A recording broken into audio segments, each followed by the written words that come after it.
Вообще осознанность деген бізде көбіне адамдарымызда немен байланысты. Көбіне бізде самопознание, өзін өзі меңгеру, психология, сондай темалармен бірге жүреді осознанность деген сөз. И осознанность бізге жат сияқты көрінеді. Как будто есть люди, которые осознанные, и есть люди, которые неосознанные. Сөйтіп бөлеміз біздер. На самом деле олай емес. Осознанный адам деген ол барлық адам өзінің деңгейіндегі әр адамның өзіндік деңгейі бар деген ғой. Осознанный адам, барлық адам осознанный болып есептелінеді, в смысле. Просто олардың деңгейлері, білетін мағлұматтарына байланысты соған сай, сол меркілермен қарасақ, әртүрлі болып бөлінеді. Осознанный көбіне бізде, егер мастер китіңіз болса, сіз білесіз, образды қарайтын болсаңыз, образда біздер көбіне кімді көреміз? Біздер анандай бір жаны отқан, басы жаны отқан, йоганың позасында чакралар айналып атқан, сондай басында жаңағы ангел сияқты бір свечениялары бар, өзінің бірнеше телосын сезетін, там тонкий, тағы бір нәрсе, жеті денесін сезіп отырған, бір керім, күнмен тамақтанатын, сондай сияқты бір адамдар келу мүмкін, біздің бейне ретінде осознанный человек деп көзің жұмған кезде сондай бір понятие келеді, сондай ассоциация. Ол сосын адам ойлайды, естественно, ондай адам емеспін ғой, мен қарапайым өмір сүріп жатқан, күнделікті өмірімді барымша көріп жатқан адаммын, мен ондай емеспін, өйтіп мен ұшып, бөлек бұл жаңағыдай. Кейбір адамдарға көзін жұмған кезде, например, осознанный человек для вас кто деп сұрақ қойып проработка жасайтын болсаңыз, кейбір адамдарға мынадай келеді. Системаға қарсы адам, матрицаға қарсы, системадан шығып кеткісі келіп жүрген адамдар, эгосын өлтіріп атқан, то есть андай бір тоже как бы такой окрас, ассоциация, такое непритягательное, скажем, просто какой-то навязанный какой-то образ, Бұл образдардың өзіндік біреулерге шындығы бар, бірақ дәл қазір біз қарапайым бізбен сізді алатын болсақ, конечно, бұл образдар бізге өте алыс образдар, и біз всегда ойлаймыз, мен қарапайым обычный адам, я там осознанный, ондай темаларға мен вообще алшақпын, вообще не понимаю. И когда человек говорит, будьте осознанным, тағы бір нәрсе деп психологтар, тағы біреулер, енді мен в лице психолога сөйтіп айтып бастаған кезде, жаңағы образбен келіспейді, и вы не хотите быть таким человеком, и вы в принципе изначально уже сол образды жақтыртпай тұрғасын, подсознательно образыңыз онша емес болыр, сізге айтады, осознанный болыңыз, әр ісіңізді ойланыңыз деген кезде отвращение идет и неприятие этого человека, например. И таких людей начинается социум бөліне бастайды, типа якобы есть такие, есть такие, сякие, сондай. И сәлметсіз, и жаңағы темада жүрген адамдар өзін өзі меңгеру, самопознание, психология дегенге кеткен адамдар уже как бы сразу чувствуют такую ответственность, что сондай жауапкершілік келеді, и мен уже кішкене көптен кішкене бөлініп баратқан адамға ұқсап, сондай бір иллюзорный установкалар болуы мүмкін. Ол все зависит от того, что сіздің көзіңіз жұмып, жаңа подсознаниеңізбен сөйлесіп сұраған кездегі бейне келген кезде, сол бейненің қаншалықты, қандай не көріп тұр, соған байланысты. Сондықтан көп адамдар сол сөзді, сол темада жүрген адамдарды қабылдап болмауы сол себепті деп айтқым келеді. Себебі образ осознанного человека онша емес, слишком алыстағы образдар. Например, бір күні все равно біз адамзат жетерді жаңағыдай жағдайларға, что мы будем видеть вибрации людей, энергию людей, чакраларды көретін, допустим, әркімнің аурасын көріп тұратын, сөзсіз ақ сөйлеп түсініп тұратын, сондай бір деңгейге жетерміз, но ол очень далеко, по мне кажется, что ол деңгей, может быть, у некоторых людей присутствует, но но бізге как бы дәл қазір бүгінгі күнмен сараптап қарайтын болсақ, біздің реальностьта ондай адамдар өте алыста. Сондықтан сондай осознанность бейнесі бар адамдар, естественно, оны жатырқап қабылдамайды. Менің понятием, да, менің мнением, допустим, как начинающий психолог ретінде бүгінгі күнмен сараптап талқылайтын болсақ, мен былай ойлаймын. Например, осознанность — это когда человек системаға қарсы деген айтылды ғой, да, матрицадан шығу, системадан шығып кету, бағынбау, басқа нелерге, манипуляцияларға бағынбау, ондай емес. Сен системадан шыға алмайсың никак, потому что матрицадан шығу, это значит, бір ғана вариант бар, да, сояқтан шығу, это просто өліп кету. Мен үшін, мен сөйтіп ойлаймын. Потому что материально сенің денеңді, сенің жаныңды тастап кету керек, и все. Вот, пожалуйста, ты матрицадан, системадан шығасың. Но если сен осы системаға келіп тұрсаң, осы системаның денесін алып, скафандрды киіп, келіп, жер бетіне келіп, өмір сүріп, осы эмоцияларды, осы жағдайларды бәрін через себя хочешь пройти, какие-то уроки, какую-то миссию, какой-то, в общем, вот игра, да, соны көргің келсе, значит, будь добр, да, пожалуйста, играй по правилам системы. По мне так. А осознанный человек — это вот знающий, меньше, да, блед, что есть система, есть механизмы, есть матрица, есть я, есть мое тело, и есть знание, как надо управлять с телом, что я вообще, как мой механизм работает, как моя система работает, контролирую ли я, какие процессы проходят. И соның нәрселердің барлығын мен жақсы меңгеріп алған, меңгеріп жүрген сол жолдағы адам болсам, вот для меня это осознанный человек, да. Понятное дело, сейчас мен жаңағыдай, и әркімнің деңгейі әртүрлі. Опять-таки скажу, что каждый из вас, например, кім тыңдап отыр, да, кім қазір мен вообще оның өмірінде бармын, допустим, сол адамдар, кім тыңдап отыр, кім не қалай ойлайды. Мен сіздерге былай айтқым келеді. Сіз де осознанный адамсыз, понимаете? Сіз де осознанный адамсыз, просто менің білетін темаларым, өзім туралы біліп алған мағлұматтарым мүмкін бүгінгі күнге салыстырмалы түрде кейбір жерлерде, кейбір сфераларда менікі көбірек шығар, менікі бір более тереңірек шығар. Мүмкін сіз бен мені салыстырған кезде сіздің осознанность в какой-то сфере, в какой-то теме, вы себя изучили больше в какой-то сфере, и, возможно, я там меньше знаю, но вы больше знаете. Примерно так, түсініңіз ғой, и соған байланысты. То есть, мынау осознанный, анау осознанный еместе бөлуге, невозможно өйтіп бөлуге. Сондықтан осознанный деген сөз, жаңағы қазақша несі, аудармаса хабардарлық.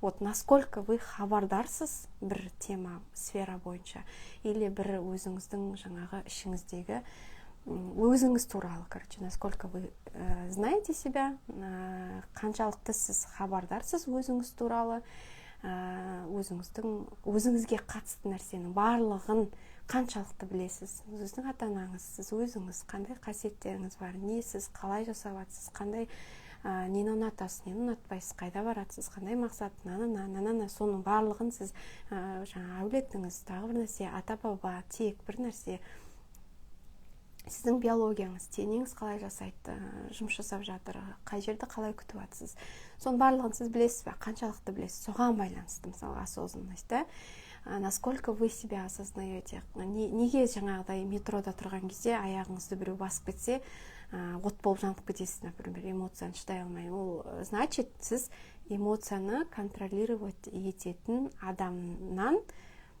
сондай адам туралы, или эмоцияны қалай дұрыс контролировать, қаяқтан келіп тұр, оның түбі қай жерде деген сияқты мағлұматтар сізде, может быть, жоқ, сол үшін сіз от болып жана бересіз, да, біреу сырып кетеді, біреу тағы бір нәрсе айтып қалады, там аяғыңызды езіп кетеді, курткаңызды лас қылып жібереді, там, допустим, машина келіп су шашып кетеді, допустим.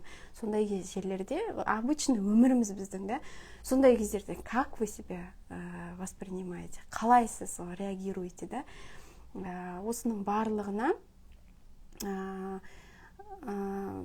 изучать етесіз. Етпесеңіз, сол жерде жүре бересіз. Енді ол ету керек, сіз вы должны деген понятие жоқ.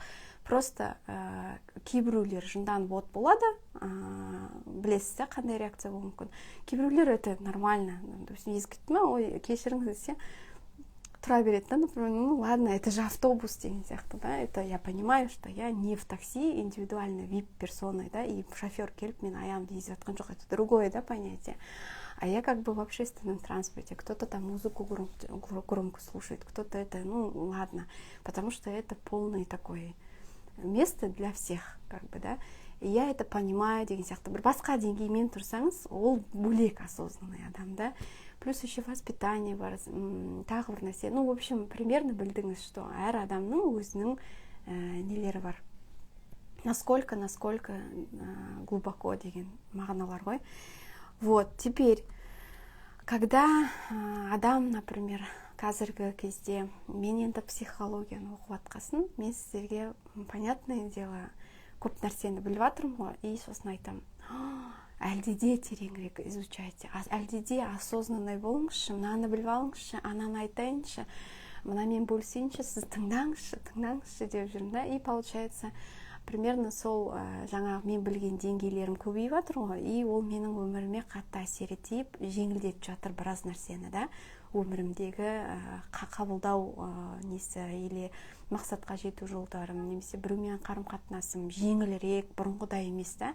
И мен как бы сіз сияқты кезде мысалға болдым делік, да, если я сравниваю себя с прошлым Құндызкой, да, там лет 3 года назад, там 5 лет назад, и мен өзімді білем қандай жолдардан мен өтіп, бұрын мысалға мен осындай жағдай болса, қалай мен жауап берер едім, қандай мен реакциям бола еді, да, мен бүйтер едім, сөйтер едім деп өзіммен салыстырам бұрынғы. И ко мне приходит идея, что есть те люди, которые, как я раньше делала, как я раньше нервничала, там, переживала, страдала, там, не могла найти выход, не могла додуматься, там, или не могла себе помочь, или кому-то помочь, да, сондай жағдайларды ойлаймын, да, и мен айтамын, қазіргі күні бар ғой сондай адамдар, я же могу им сказать, да, я же могу поделиться, и мен не деймін, мен шығам да эфирге айтам, осознанный болыңыз, пожалуйста, любите себя, бүйтіп қалай, мына жерде былай айтайын, бүйтіп түсініңіз, оказывается былай екен, вы знаете, мен мынадайды білдім, осындайды үйреніп алдым 3-4 жылдың ішінде, давайте мен сізбен бөлісемін. Сол кезде, и мен примерно білемін, что сіз қазір, мен өзімді, конечно, өзіммен қазір сіздерді салыстырмаймын, мен өзімді бұрынғы Құндызбен салыстырған кезде, сол баяғы Құндыздың кейпінде өмір сүріп жүрген адамдарға былай тез шығып кете аласың. Мынаны қара, мынаны түсін, бүйтіп айтсаң, былай істесең, былай болады деген сияқты сол деңгейде жүрген адамдарға көмектескім келіп отыр да. И любой адам біздің қазіргі айналамыздағы, біздің өмірімізде келіп сізді үйреткісі келіп жүрген учительдеріңіз, например, да. Сіз енді әрине сіз айдалаға қарап жүрген жоқсыз ғой, ай қарап, күн қарап. Сізде, например, түсіндіңіз, что мына жерде от қойып вспышка боласыз, мына жерде қолыңызды ұстай алмай қаласыз, мына жерде арманыңызға жете алмай жатсыз, мына жерде постоянно проблема бола береді, да? И вы, понятное дело, начинаете изучать самостоятельно тоже. Біреулер мысалға мықтап тұрып изучать етеді, мысалы кітапқа барады, адамға барады, ақшасын төлейді, тренингке барады, оқуға түседі, үйтеді, бүйтеді, барынша істейді.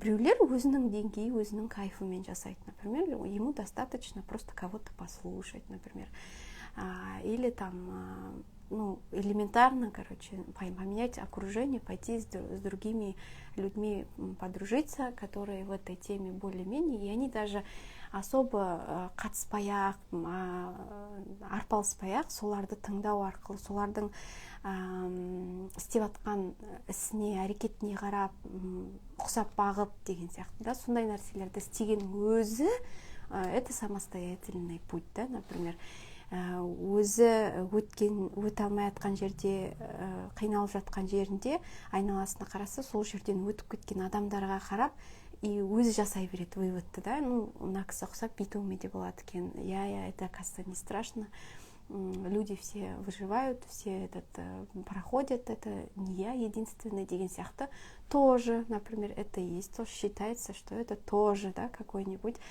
хоть какой болса, да, самостоятельный переход.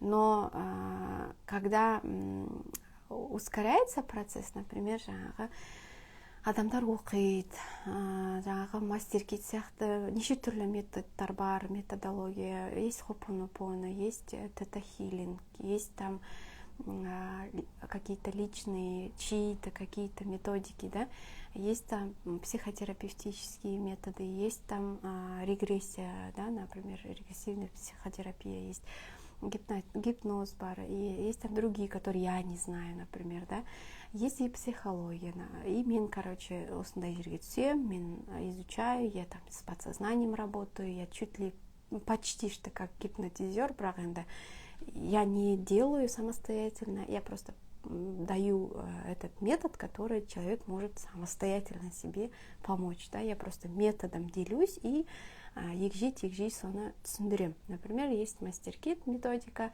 как ты можешь управлять, вот так вот, мен как өкіл дедім ғой, я, короче, его представляю, помогаю, құрып берем деген сияқты, да, мынаны көрсетіп берем, инструктаж өткізем, түсіндірем и поддерживаю, да, например. А моя цель это, чтобы вы самостоятельно этого научились и делали.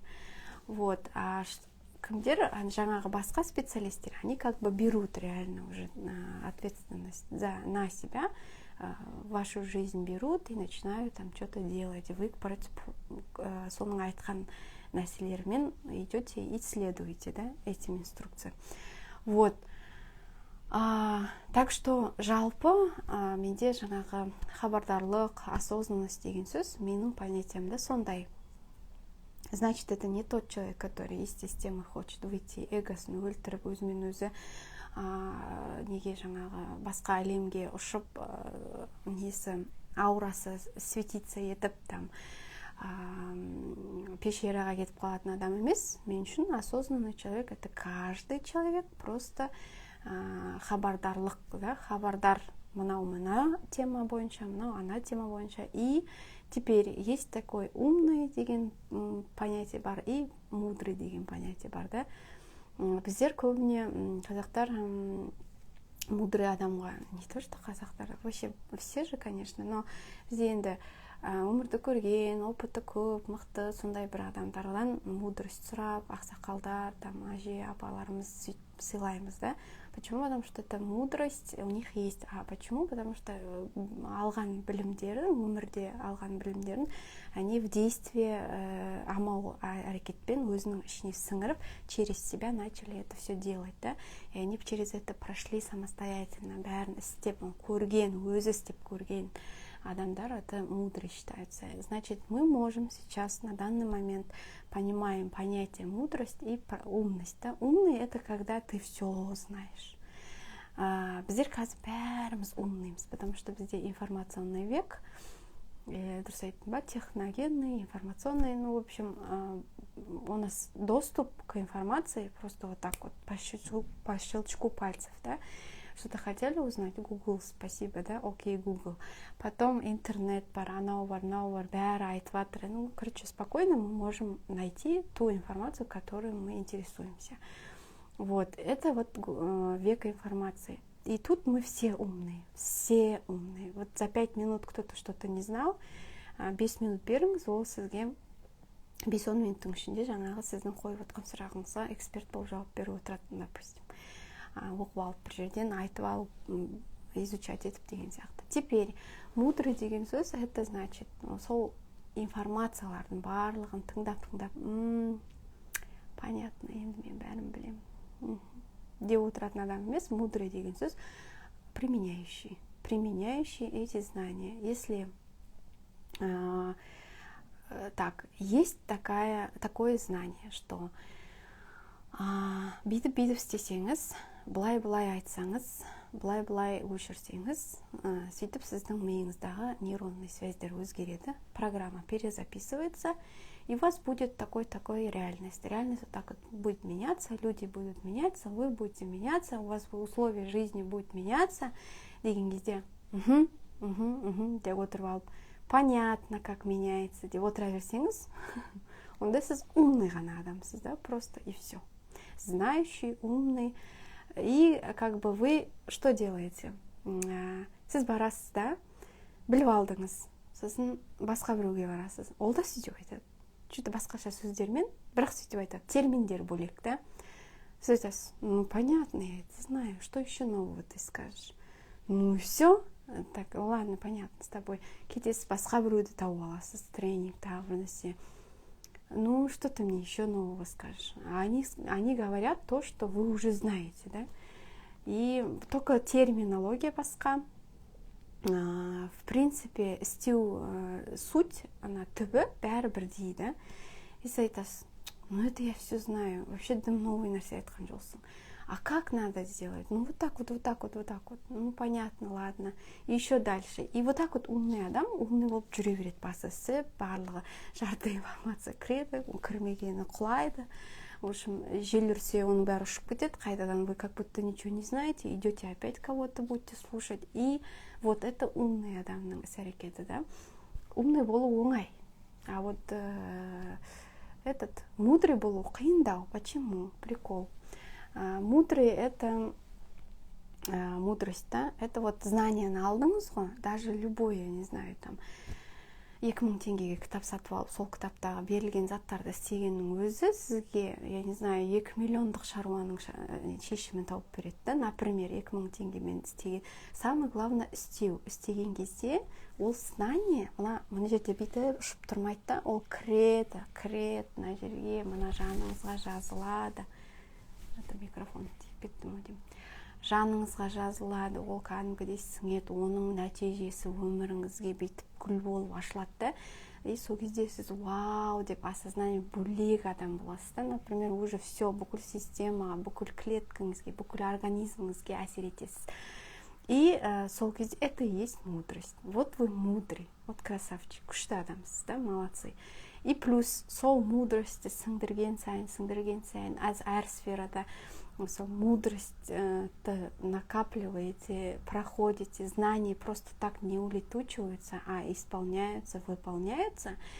И сол мудростіңіздің деңгейі, маңыздылығы сіздің өміріңізге өсе беретін болса, и сіз как мудрый адам сияқты, вот адам сияқты емес, мудрый адамға айнала бастасаңыз, сіздің уровень хабардарлығыңыз, уровень осознанности будет расти пропорционально. Түсіндіңіз ғой, да? Значит, мен үшін, что я хочу сказать, мен үшін осознанный адам — это примерно мудрый адам, да? Потому что умный адам осознанный бола алмайды, да? Потому что осознанный — ол уже результат, потому что осознанный, он понимает, для чего это делается, что он хочет, к чему это он хочет, зачем, түбін білет ол, қайда баратыр ол, ана адам не істеп тұр, неге ол өйтіп переживает, этот человек почему от страха не может избавиться, почему ему выгодно это, и надо как бы время ему дать, да? Почему ему очень выгодно обижаться этому человеку. И этот осознанный человек, он понимает, почему эти люди так делают, да? Но этот человек из-за того, что он мудрый, он не будет давить, да ты почему не понимаешь, деген сияқты, да? Да брось, расслабься, тағы нәрсе өйтіп айтпайды, потому что ана адамдар, оларға выгодно сейчас, а эту выгоду этот человек видит. Просто мудрый адам, он понимает, ладно, он хочет в этом посидеть, ладно, он хочет, пока кайфует там, пока ему интересно, он так играется, ему так классно. Хорошо, пусть будет, но если прям жаңағыдай, я уже так играться не хочу, мен уже все, я не могу, я уже устала, я просто самостоятельно не могу из этой игры выйти деп келіп соғылып жатса сіздің деңізге там, и ладно, айтпай қойын, бірақ эксперт керек маған, мен шығарып бер, қалай екен, инструкция керек, все бітті деп өзінен келіп тұрса, самостоятельно өзі айтып сөзбен өзі талпынып тұрса, пожалуйста, онда мудрый адам айтады, например, да.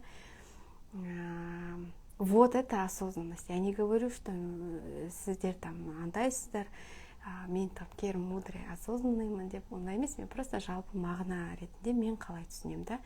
Понятное дело, что бүгінгі күні менің какой-то уровень осознанности есть, но это далеко не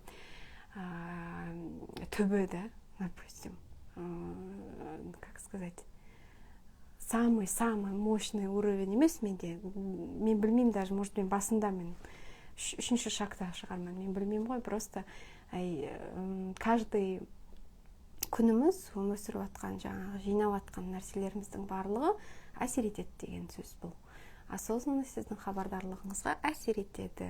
Так что это путь бір жағынан, да. Осознанность это всю жизнь, вот системада сіз ойнап жүрсіз.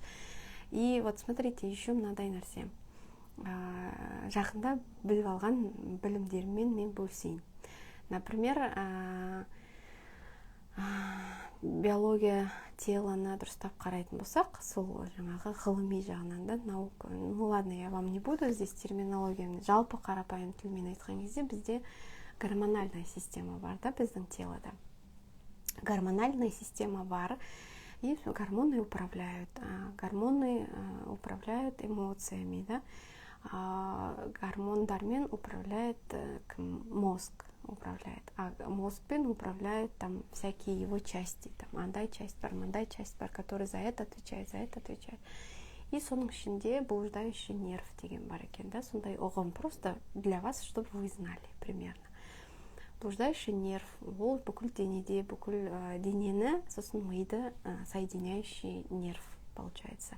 Ана дененің мына жердегі, мына саусақтың мына жерін бүйтіп шымшыған кезде сіз сезінесіз, осыны жүгіріп барып миға айтатын, да, например, от жақтыңыз, саусағыңыздың шеті күйіп атқанын жүгіріп барып айтатын блуждающий нерв деген механизм бар. Теперь сол блуждающий нерв, ол бәрін біледі, например, ана гормон не істеп жатыр, выделяется, не выделяется, мына гормон қалай әсер етеді, жүгіріп барып анда-мында. Бізде главный гормондар былай үшбұрышты түрде орналасқан.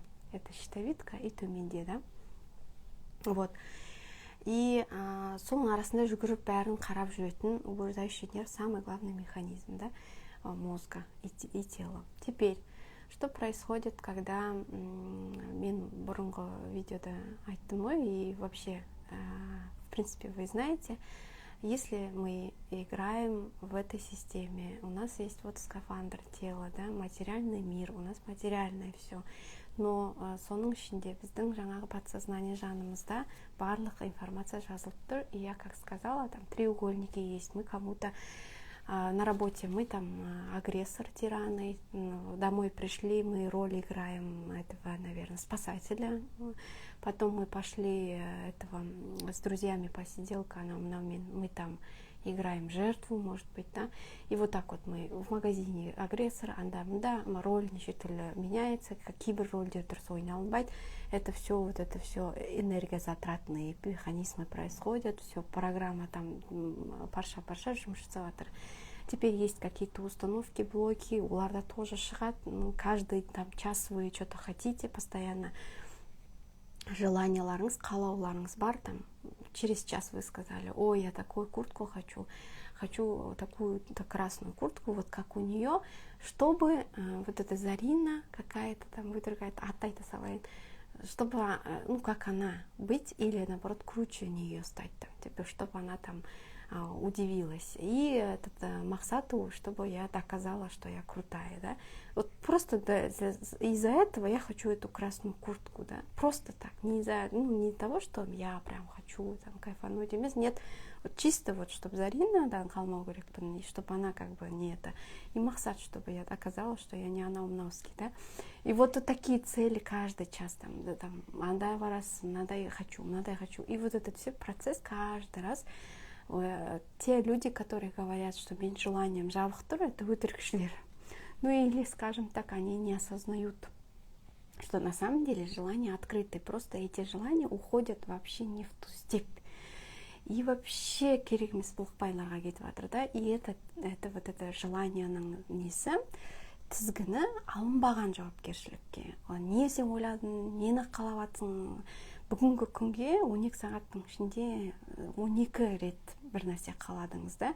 Ол керек па сізге, керек емес па кейбір жерлерде, допустим, ол на самом деле сіздің нағыз мақсатыңызға апаратыр ма, или сіз зря беспокоите подсознание. Подсознание загружаете, каждый час что-то хотите, там, это захотели, ой, я хочу мороженое, чтобы вот так вот, а я не хочу мороженое просто так дома посидеть, я должна мороженое кушать в красивом кафешке, чтобы вот так вот сделать, вот это делать. Ну, то есть, или там я хочу это, там я хочу этого. Ну, в общем, разные сферадағы хочучіктерің сізде көп, по идее, ешқандай желание жабылмаған ешкімде. Просто енді что происходит? Теперь вы каждый раз загружаете. Этот тупсана не понимает, что вообще вы хотите. И все на свете он вам дает то, что вы просите. И там работа идет, да? Теперь смотрите, треугольники работают, подсознание нагружаете, работает. Теперь третья партия, да, чего там в механизме у нас происходит? Происходит, что еще? Там, допустим,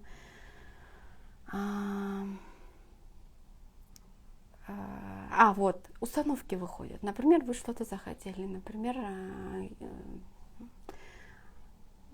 там жаңағы қалауларыңыз болды ғой, там красная куртка, бір нәрсе, да, и там, я не знаю, норку взять или что-то такое.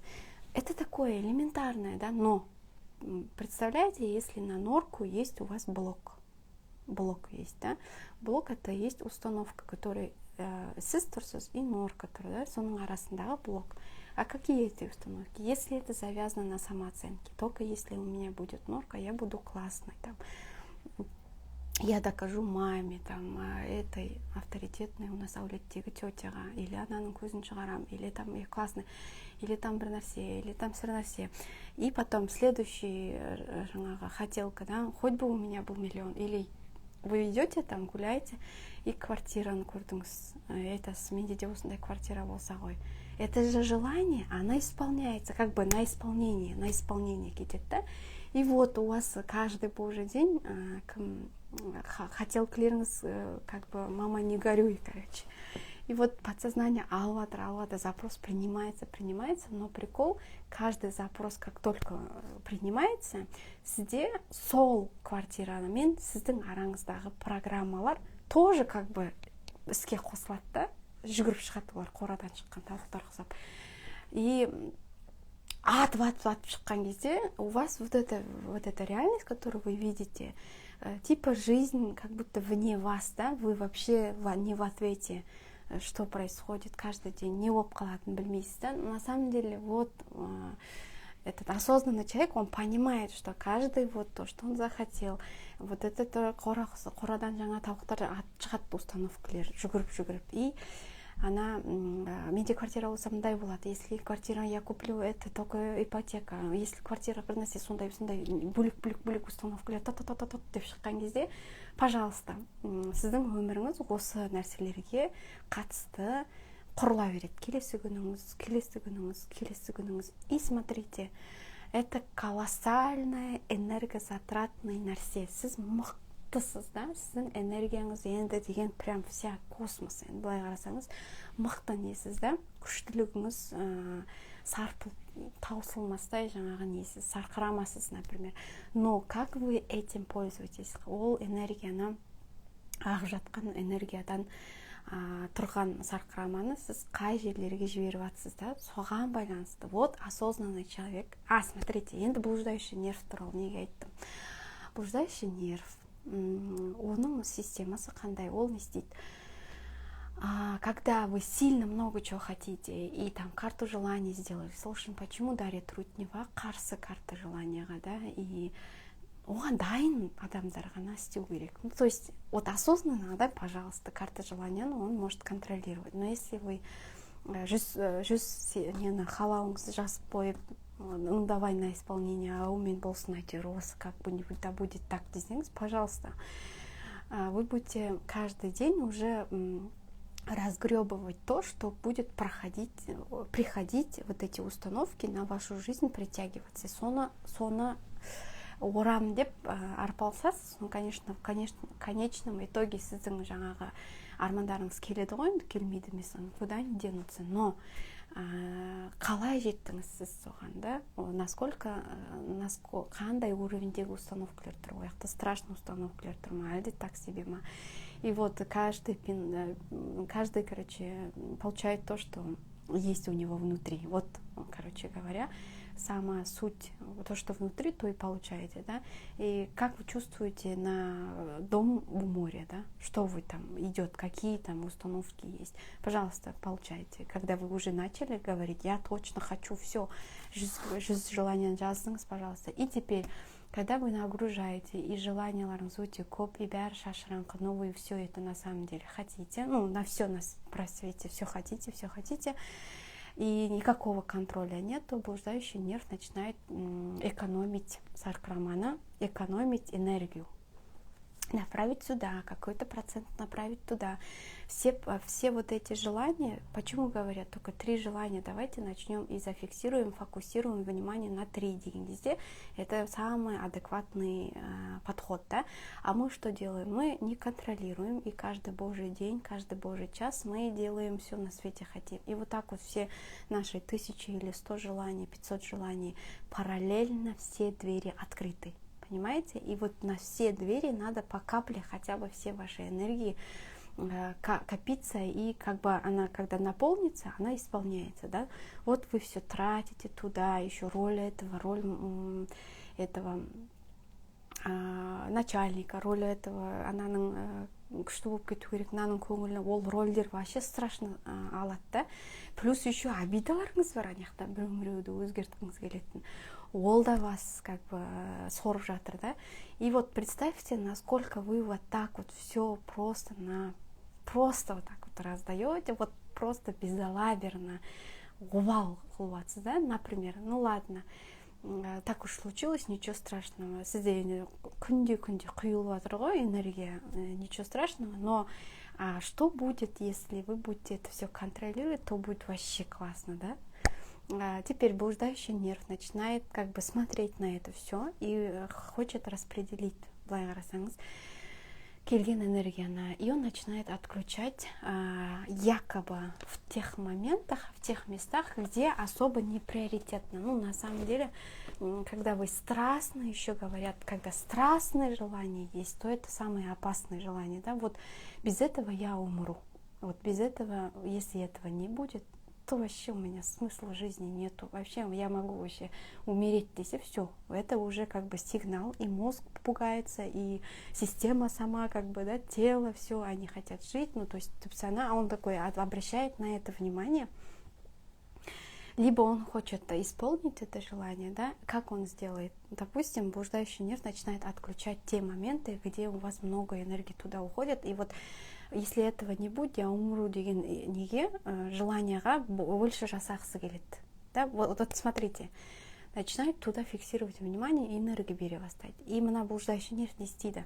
Так, біздің аяқтағы ұсақ-түйек тамырлар особо керек емес, отключаем. Сіз жаңағы бүкіл үлкен үй қылтып қарайтын болсақ, сізді храм деп қарайық, ладно, да, или үй деп қарайықшы, бірнеше этажды. И бүкіл светтер жанып, бүкіл бөлмелері функционирует и хорошо пользуются.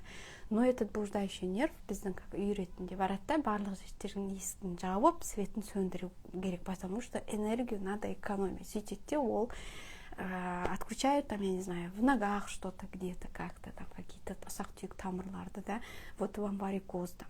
Отключают там, я не знаю, какие-то функции где-то, каких-то органов, может быть почку, может желчный пузырь, да, отключает. Ну почему, зачем ему? Главное сейчас, чтобы сердце билось и кровь проходила, все, остальное все отключаем. Понимаете? И здесь идет вы самостоятельно, сами, своими руками отключаете себе гормональную функцию. То есть каким-то гормоном вы говорите, отключись, ты пока не нужен мне. Главное вот это гормон, все. Какой гормон начинает включаться? Ну и как психолог ретінде, да? Кортизолдар, адреналин, солар, стресстің гормондар. Почему? Потому что они ускоряют процесс, они тись. А это как бы пагубно влияет на весь организм. Вот. И, в общем, смотрите, что происходит. Мы начинаем... Это и есть, когда вы неосознанно все это бухта-барахта делаете. Почему все люди, которые изучают вот это все, там, химию, биологию, там, кто-то там биолог какой-то научный ученый говорит, обратите внимание на мои знания, это очень важно. Какой-то психолог там говорит, обратите внимание, будьте осознанны. И вот они хотят вот вашу хаотичный сіздің ішіңізде болып жатқан процесс, да, они хотят остановить и как бы вам помочь, что так не делай, ну почему ты так делаешь?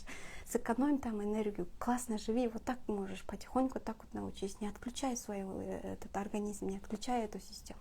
Не надо психосоматически заболевать, там, допустим, не надо делать себе проблемную кожу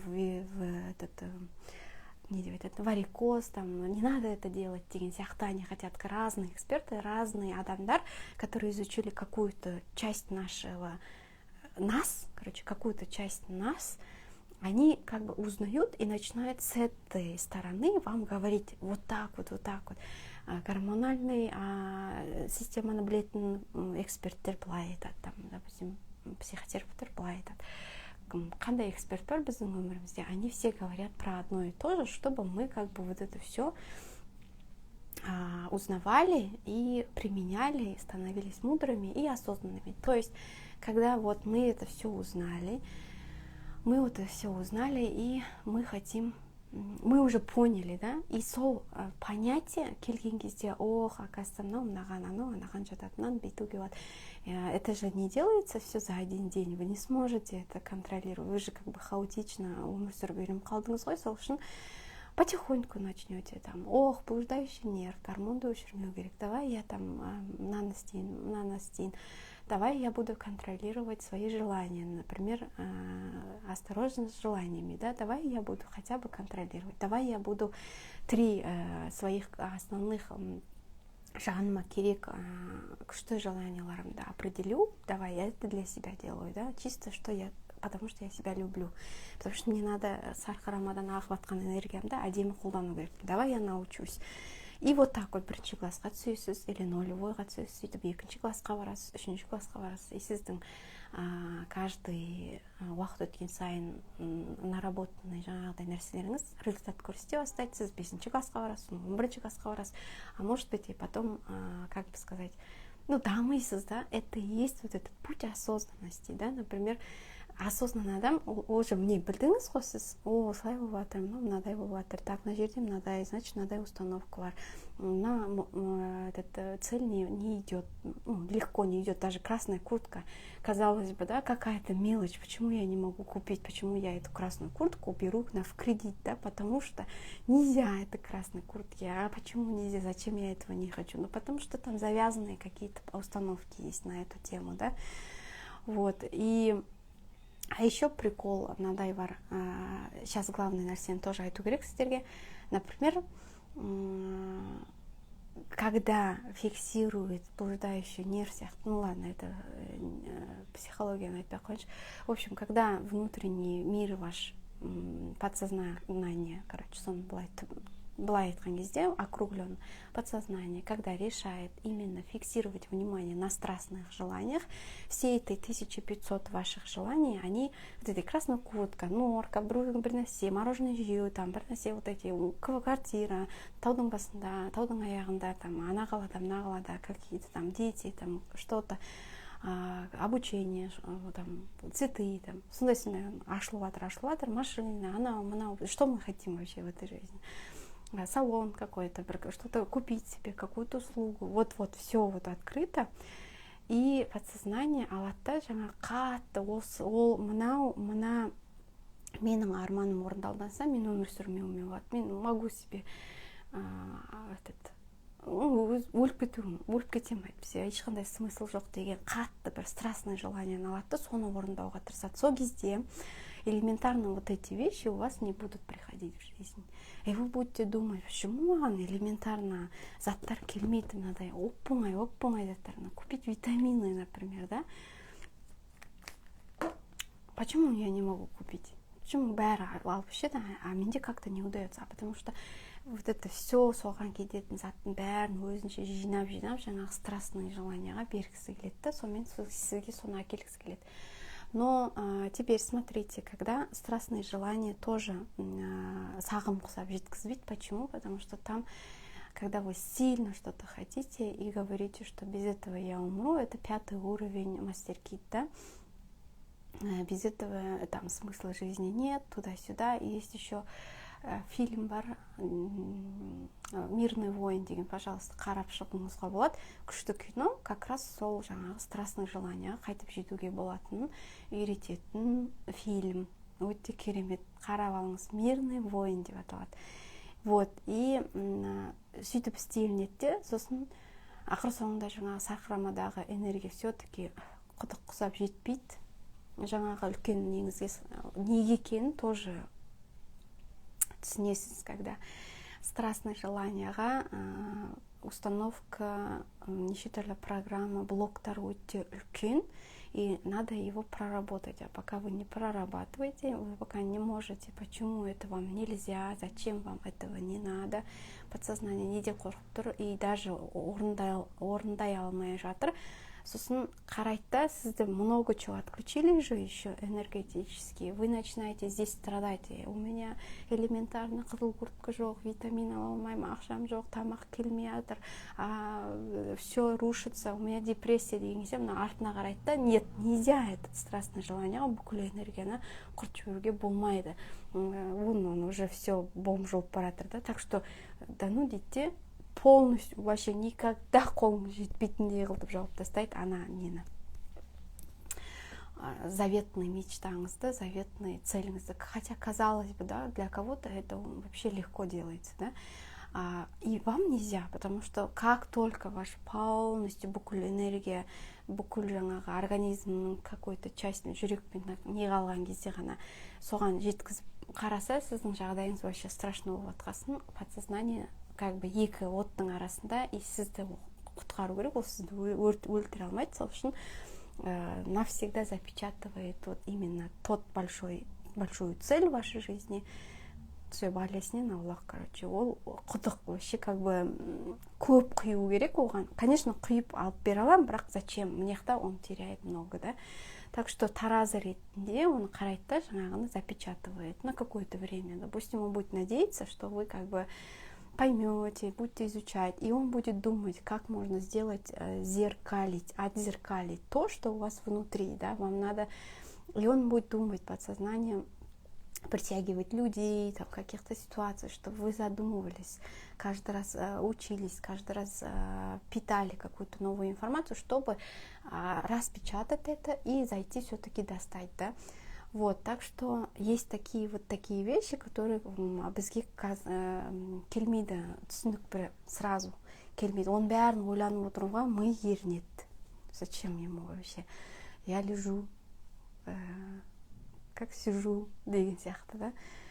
Вот, мы, чтобы начал думать, вот это все разбирать по полочкам, все, чтобы начал ставить, оған как бы кәмпит керек, постоянно жылтыратып, да, бүйтеміз. Бүгін жаңағыдай новый привычканы істеу үшін тоже кәмпитпен алдау керексіз, потому что сознание, сана, ол күтті бала сияқты, подсознание, он много чего. И когда балаңыз қалай істейді, садикке барамыз, бармаймын, неге біз барамыз, зомби ойнаймыз, ананы бүйтеміз, достарың пайда болады, сосын садиктен келген мен саған там пирог берем, ананы берем, торт берем, ну все, тогда барамыз, да, и он конкретно барады. Сол сияқты вы должны как бы именно мозг, он такой, спортом заниматься эту говорит, я лежу, сижу, нормально, у меня все конкретно под контролем. Нет, без барамыз, потому что плюс начинаете говорить, уговариваете свой мозг, и потом он идет, соглашается только в том случае, когда есть какая-то выгода, да.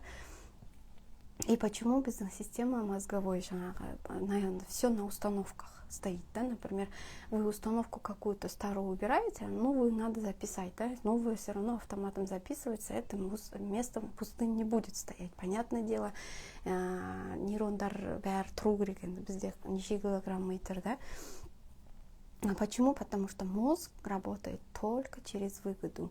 И вот, например, вы говорите, мне не нужна эта установка, вот так вот и прорабатываетесь, да? Убрали старую установку, которая невыгодно на нас уже начала работать, как кезінде ол выгодно работала, а сейчас невыгодно работает.